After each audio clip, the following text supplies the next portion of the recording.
دوستوں، میں آج آپ کے سامنے ڈاکٹر بروس لپٹن کی ایک مشہور کتاب بیالوجی آف بلیف پیش کرنا چاہتا ہوں۔ آپ نے آج سے پہلے فلاسفی آف بلیف کے بارے میں سنا یا پڑھا ہوگا، لیکن بیالوجی آف بلیف یقیناً آپ کے سوچنے کے انداز کو یکسر تبدیل کر دے گی۔ ڈاکٹر بروس لپٹن ایک سٹیم سیل بیالوجسٹ اور کئی ایک کتابوں کے مصنف بھی ہیں۔ بروس لپٹن کا دعویٰ ہے کہ ہماری تشکیل اسی سے ہوتی ہے جو ہم کھاتے ہیں، جہاں ہم رہتے ہیں اور ہم کیسے سوتے ہیں۔ وہ دل سے جینے کے تصور پر یقین رکھتے ہیں۔ یونیورسٹی آف ورجینیا سے انہوں نے پی ایچ ڈی کی ڈگری حاصل کی۔ 1973 میں انہوں نے یونیورسٹی آف وسکونسن کے اسکول آف میڈیسن میں اناٹمی کے شعبے میں شمولیت اختیار کی، جہاں انہوں نے سیل بیالوجی، ہسٹالوجی اور ایمبریولوجی میں لیکچر دیے۔ 1987 سے 1992 تک وہ اسٹینفورڈ یونیورسٹی کے اسکول آف میڈیسن میں پیتھولوجی اور ڈرمٹالوجی کے شعبوں میں ریسرچ فیلو کے طور پر بھی خدمات سر انجام دیتے رہے۔ بروس لپٹن نے سیل میمبرین پر اہم مطالعات کیے، جس سے یہ ظاہر ہوا کہ سیل کی یہ بیرونی پرت ایک کمپیوٹر چپ کی نامیاتی ہم شکل ہے، جس کو ہم سیل کے دماغ کے برابر کہہ سکتے ہیں۔ اسٹینفورڈ یونیورسٹی میں ان کی تحقیق سے یہ بات سامنے آئی کہ ماحول میمبرین کے ذریعے کام کرتے ہوئے سیل کے رویے اور فزیالوجی یا مادی ساخت کو کنٹرول کرتا ہے اور جینز کو آف یا آن کرتا ہے۔ ان کی یہ دریافتیں مروجہ سائنسی نظریات کے خلاف تھیں، جس سے زندگی کو جینز کے ذریعے کنٹرول کرنے والے نظریات پر یقین کیا جاتا تھا۔ لہٰذا انہوں نے ایپی جینیٹکس کے کردار پر زور دیا اور اس شعبے میں حیرت انگیز انکشافات کیے۔ اپنی تحقیقات کی بنیاد پر انہوں نے ذہن اور جسم کو جوڑنے والے اہم مالیکیولر رابطوں کو دریافت کیا بھی استعمال کیا گیا، جس میں سیل کے رویے کو کنٹرول کرنے والے مالیکیولر میکانزم پر توجہ دی گئی۔ بروس لپٹن اپنی کتاب میں دماغ، یقین کے نظام اور خلوی حیاتیات کے درمیان تعلق کو دریافت کرتے ہیں۔ ڈاکٹر لپٹن بایولوجسٹ ہیں۔ یہ نظریہ پیش کرتے ہیں کہ ہمارے یقین اور تصورات ہماری حیاتیات اور جینیاتی اظہار پر اثر انداز ہو سکتے ہیں، جو ہماری صحت، رویے اور زندگی کے تجربات پر اثر ڈالتا ہے۔ چاہے وہ مثبت ہوں یا منفی، ہماری جسمانی اور ذہنی صحت پر گہرا اثر ڈالتے ہیں۔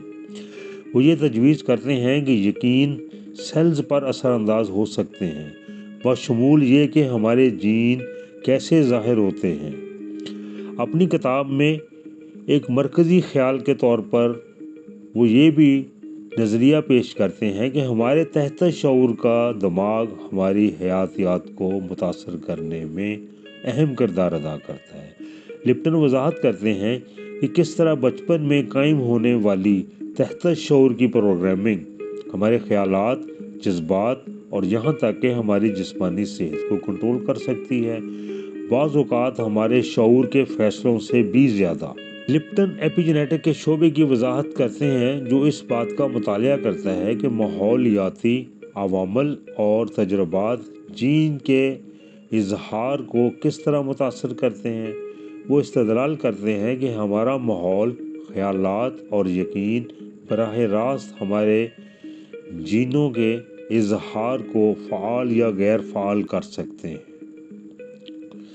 سیل کو جسم کے مائکروکوزم کے طور پر اپنے سیل بایولوجسٹ کے تجربے سے فائدہ اٹھاتے ہوئے لپٹن یہ وضاحت کرتے ہیں کہ سیل کی جھلی سیل کے دماغ کے طور پر کام کرتی ہے، جو سیل میں داخل ہونے اور باہر نکلنے والی چیزوں کو کنٹرول کرتی ہے۔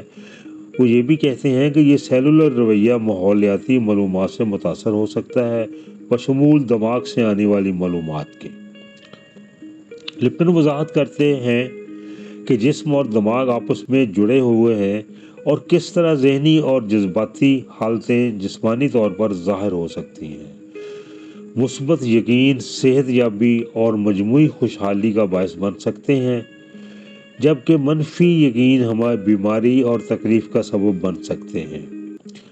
شعور اور آگہی کی اہمیت پر اس کتاب میں بات کرتے ہوئے وہ کہتے ہیں کہ آپ اپنے خیالات اور یقینوں سے آگاہ ہونا ضروری ہے، اپنے ذہن کو تبدیل کر کے اور تحت شعور کے یقینوں کو دوبارہ پروگرام کر کے آپ اپنی صحت اور زندگی کو تبدیل کر سکتے ہیں۔ روایتی نقطہ نظر کو چیلنج کرتے ہوئے وہ کہتے ہیں کہ ہماری حیاتیات صرف جینیات کے ذریعے ہی حکمرانی کرتی ہیں، اس کی بجائے یہ تجویز کرتی ہیں کہ ہم اپنی صحت پر زیادہ اثر ڈال سکتے ہیں، خاص طور پر یقین اور سوچ کی طاقت کے ذریعے۔ شکریہ۔ آپ کا ایک مختصر تعارف ہے جو میں نے آپ کے سامنے پیش کیا ہے۔ اب اس کو ہم مزید چیپٹر وائز آپ کے ساتھ آئندہ آنے والی قسطوں میں آپ کے سامنے پیش کریں گے۔